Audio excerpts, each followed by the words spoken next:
Hollywood silver screen project Monkey King Reborn movie की शुरुआत होती है, जिसमें हमें बताया जाता है कि आज से हजारों साल पहले इस दुनिया में एक दानव हुआ करता था जो स्वर्ग और पृथ्वी के बनते समय ये भी पैदा हो गया था। यह दानव पृथ्वी का सबसे पहला और सबसे ताकतवर दानव है। इस दानव का नाम प्रिमोडियम था और ये दानव हर जगह तबाही मचा रहा था और कोई भी देवता इसे रोकने में सक्षम नहीं थे, क्योंकि यह बहुत ही ताकतवर था। इसीलिए खुद बुद्धा को धरती पे आना पड़ा और उन्होंने अपने अंदर से एक एनर्जी निकाल ली और इस एनर्जी को की एनर्जी कहा गया। बुद्धा ने की एनर्जी का यूज करके उस दानव को हमेशा हमेशा के लिए धरती के नीचे बंद कर दिया और उस जगह पर एक पेड़ को लगा दिया जो उस दानव को बाहर आने से रोक सके। फिर हम प्रेजेंट का टाइम देखते हैं, जहाँ पर एक मोंक को देखते हैं और उसके साथ 3 डिसाइबल होते हैं और उनमें से एक डिसाइबल का नाम monkey king, pixie and sandy था और ये सभी सफर कर रहे थे। चलते चलते ये सभी एक टेम्पल के पास में पहुंचते हैं और ये सभी टेम्पल के अंदर चले जाते हैं। इस टेम्पल में 2 आदमी थे, जिनमें से एक का नाम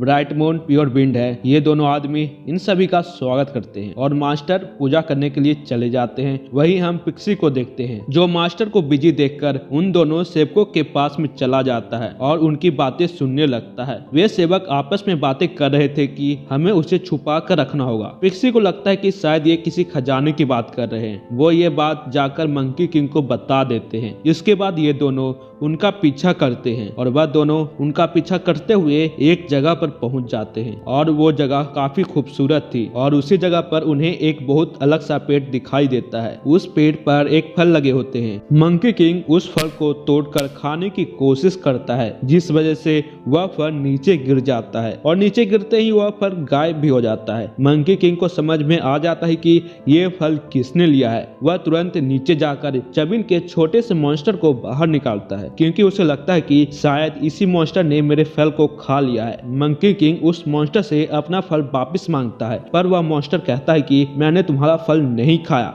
असल में यह फल पका हुआ नहीं था, जिस वजह से यह फल नीचे गिरते ही गायब हो गया। पेड़ पर बस 30 पके हुए फल है और एक फल को पकने में 10,000 साल का वक्त लगता है। अगर कोई आदमी इनमें से एक भी फल को खा ले तो उसका जीवन 47,000 साल ज्यादा जिएगा। ये सुनकर मंकी किंग को यह फल खाने की इच्छा बढ़ जाती है और मंकी किंग इस पेड़ में से 3 फल को तोड़ लेता है और उनमें से एक फल को पिक्सी और सैंडी को देता है और एक फल को खुद खा लेता है। अब ये तीनों फल खा ही रहे थे। उन दोनों सेवकों को पता चल जाता है कि उनके पेड़ में से फल चुराए गए हैं और वह तुरंत जाकर चेक करते हैं तो उन्हें पता चलता है कि हमारे पेड़ में से 4 फल गायब है। तो वह तुरंत मंकी किंग के पास जाते हैं और उसे डांटने लगते हैं और कहते हैं कि तुम्हारी हिम्मत कैसे हुई हमारे पेड़ में से 4 फल खाने की। इस पर मंकी किंग कहता है कि हमने बस 3 ही फल लिए हैं और इनमें बहस होने लगती है। तभी वहाँ पर मास्टर आ जाते हैं और उनसे इस बहस का कारण पूछते हैं, जिस पर वह दोनों सेवक मास्टर को सब कुछ बता देते हैं कैसे मंकी किंग ने उनके पेड़ में से 4 फल चुरा लिए हैं। मंकी किंग मास्टर को इन सब में घसीटना नहीं चाहता था, लेकिन वे दोनों सेवक मास्टर की ही बुराई करने लगते हैं। ये देखकर मंकी किंग को बहुत ही ज्यादा गुस्सा आ जाता है, लेकिन मास्टर उसे तुरंत शांत करते हैं और कहते हैं कि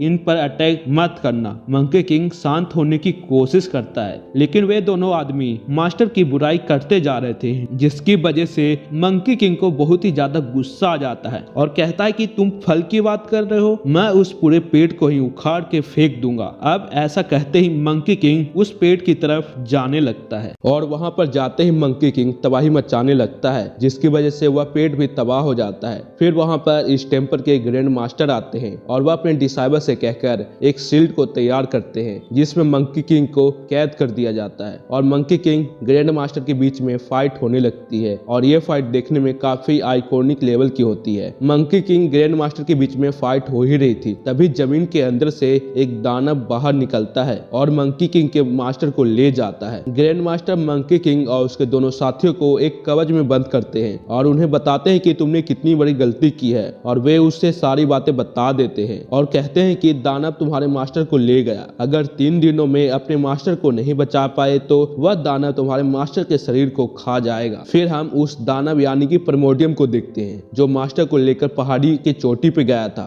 और वहां पर उसकी सेना आती है जो अपने राजा को आजाद देखकर बहुत ही खुश हो जाते हैं। दानव अपनी सेना से कहता है कि मुझे मुझे इस मास्टर की शरीर को धारण करने में 3 दिन का समय लगेगा और इन 3 दिनों तक तुम्हें इसका ध्यान रखना होगा। फिर हम मंकी किंग को देखते हैं जो अपने दोनों साथियों के साथ मास्टर को खोजने के लिए निकल जाता है और उसके साथ हम एक स्मोक को आते हुए देखते हैं जो उसका पीछा कर रहा होता है। और फिर कुछ देर बाद हमें पता चलता है कि वह स्मोक कोई और नहीं बल्कि की एनर्जी है जो एक छोटे से मॉन्स्टर में कन्वर्ट हो जाता है और वह कहता है कि मैं की एनर्जी हूँ, लेकिन मंकी किंग उसे दूर फेंक देता है क्योंकि उसका सारा ध्यान अपने मास्टर को खोजने में था। मंकी किंग धरती के मॉन्स्टर को निकालता है और कहता है कि तुम मेरा पीछा क्यों कर रहे हो। असल में यह धरती का मॉन्स्टर मंकी किंग का काफी समय से पीछा कर रहा था। धरती का मॉन्स्टर मंकी किंग को कहता है कि तुमने प्राइमोर्डियम दानव को आजाद कर दिया है जिस वजह से मुझे उससे छुपकर भागना पड़ रहा है। मंकी किंग प्राइमोर्डियम का लोकेशन पूछता है। फिर वह मॉन्स्टर उसे उस पर्वत के बारे में बताता है जिस पर वह दानव हो सकता है और ये सभी उस पर्वत की ओर जाने लगते हैं। फिर हम प्राइमोर्डियम को देखते हैं जो इनको आते हुए दिखता है। वही मंकी किंग की एनर्जी को भी अपने साथ में ले लेता है और वह चलते चलते एक गांव के अंदर चले जाते हैं और वहां जाकर ये सभी खाना खा रहे थे और ये सभी खाना खा ही रहे थे तभी इन सब पर प्राइमोर्डियम की सेना अटैक कर देती है और ये सभी सेना की एनर्जी को मारने के लिए आए थे क्योंकि प्राइमोर्डियम नहीं चाहता कि वह फिर से की एनर्जी के द्वारा मारा जाए। मंकी किंग सबसे पहले की एनर्जी को छुपाता है और सभी दानव पर अटैक कर देता है। मंकी किंग अपने फाइटिंग स्किल और अपने मैजिकल पावर का यूज करके सभी दानव को मार देता है, लेकिन कुछ मॉन्स्टर गांव के लोगों के अंदर भी घुस जाते हैं। की एनर्जी गांव के मासूम लोगों को मॉन्स्टर के रूप में देखकर बहुत ही दुखी होता है और वह अपनी एनर्जी का यूज करके गांव के सभी लोगों को ठीक कर देता है। अब दानव वापिस प्राइमोर्डियम के पास में चले जाते हैं और वहां जाकर प्राइमोर्डियम को कहते हैं कि की एनर्जी को हम नहीं मार पाए। प्राइमोर्डियम गुस्से में अपने ही दानव को खा जाता है और वह एक ब्लैक शैडो को भेजता है और उसे की एनर्जी को खत्म करने के लिए आदेश देता है। वहीं दूसरी ओर मंकी किंग एक टेम्पल में पहुंचता है और उस टेम्पल के अंदर एक बहुत ही बड़ा मॉन्स्टर की मूर्ति थी और वह ब्लैक शैडो उस मॉन्स्टर के अंदर चला जाता है और यह मूर्ति जिंदा हो जाता है, जिसके बाद वह मॉन्स्टर तुरंत मंकी किंग पर अटैक कर देता है। अब मंकी किंग उस मॉन्स्टर के बीच में फाइट होती है और ये दोनों फाइट कर ही रहे थे।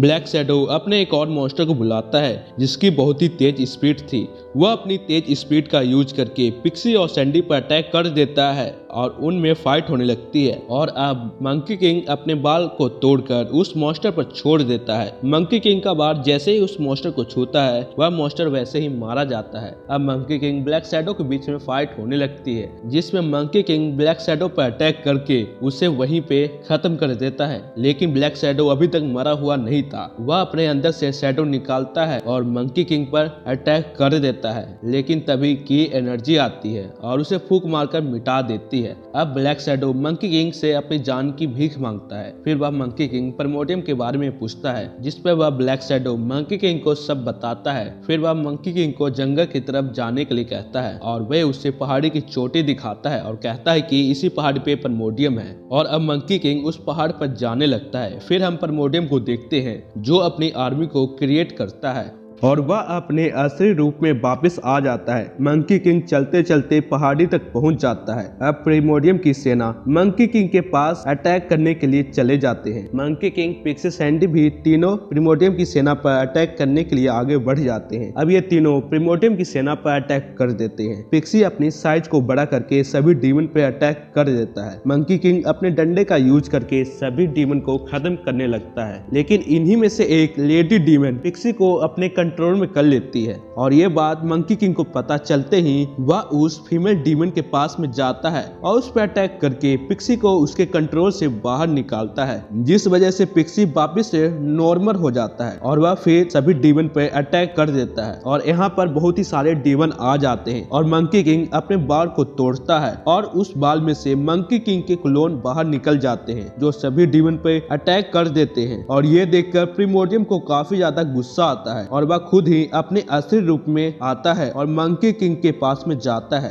प्रिमोर्डियम पर पिक्सी, सैंडी, मंकी किंग तीनों ही अटैक कर देते हैं और इन सब में काफी आइकॉनिक लेवल की फाइट होती है। प्रिमोर्डियम बहुत ही पावरफुल डीमन था, इस वजह से पिक्सी और सैंडी को कुछ ज्यादा ही घायल कर देता है और वह मंकी किंग पर अपने पावर का यूज करके उसे भी बहुत ज्यादा घायल कर देता है। मंकी किंग ने एक शील्ड क्रिएट करके उसके अंदर की एनर्जी को बंद कर दिया था ताकि प्रिमोर्डियम की एनर्जी तक ना पहुंचे, लेकिन की एनर्जी खुद उस शील्ड को तोड़कर बाहर आना चाहती थी क्योंकि प्रिमोर्डियम मंकी किंग पर अटैक करते ही जा रहा था और उसे मंकी किंग रोक नहीं पा रहा था। अब मंकी किंग को हारता हुआ देख वह रोने लगती है। प्रिमोर्डियम मास्टर को यहाँ पर लेके आता है और वह मास्टर के अंदर से उसकी एनर्जी को अपने अंदर समा लेता है। ये देखकर मंकी किंग की एनर्जी को बहुत ही ज्यादा बुरा लगता है और की एनर्जी अपने अंदर का एनर्जी मंकी किंग को देना चाहती थी, लेकिन मंकी किंग मना कर देता है। अब प्रिमोर्डियम मंकी किंग के पास में जाता है और कहता है कि तुम मुझे हरा नहीं सकते। इस पर मंकी किंग कहता है कि वह हारने से अच्छा मरना पसंद करेगा। प्रिमोर्डियम उसकी यह बात सुनकर काफी ज्यादा गुस्सा हो जाता है और उस पर मुक्कों की बरसात कर देता है और इस अटैक के कारण मंकी किंग बहुत ही ज्यादा घायल हो जाता है और उसके मुंह से बहुत ही ज्यादा ब्लड निकलने लगता है। अब की एनर्जी ये देखकर बहुत ही ज्यादा गुस्सा हो जाती है और वह अपनी फुल पावर का यूज करके प्रिमोर्डियम की तरफ जाती है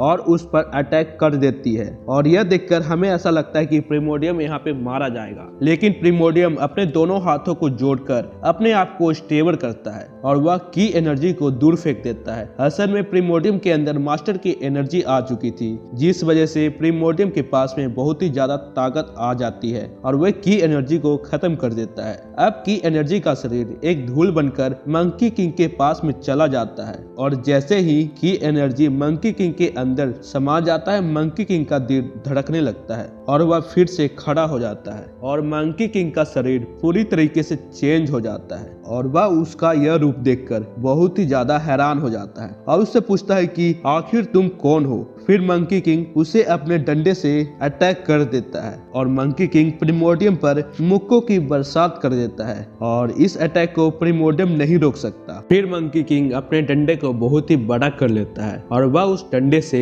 प्रिमोर्डियम पर अटैक करके उसे हमेशा हमेशा के लिए खत्म कर देता है। अब मंकी किंग यहाँ पे जीत गया था, लेकिन वह अब भी उदास था। लेकिन मंकी किंग जैसे ही पीछे देखता है तो उसके मास्टर होते हैं और मंकी किंग तुरंत अपने मास्टर के पास में जाकर अपने सर को झुकाता है। फिर हम स्वर्ग से आई हुई एक देवी को देखते हैं और वह देवी उस पेड़ को ठीक करने की कोशिश करती है, लेकिन वह पेड़ ठीक नहीं होता। तभी मंकी किंग कहता है कि यह पेड़ ठीक कैसे होगा, जिस पर वह देवी मंकी किंग के हाथ को देखती है और उसके हाथ की तरफ इशारा करती है और मंकी किंग अपने हाथ को देखता है तो वह वहां पर की एनर्जी के पत्ते को पाता है। देवी उस पत्ते का यूज करके उस पेड़ को वापिस से ठीक कर देती और यह मूवी यहीं पे खत्म हो जाता है।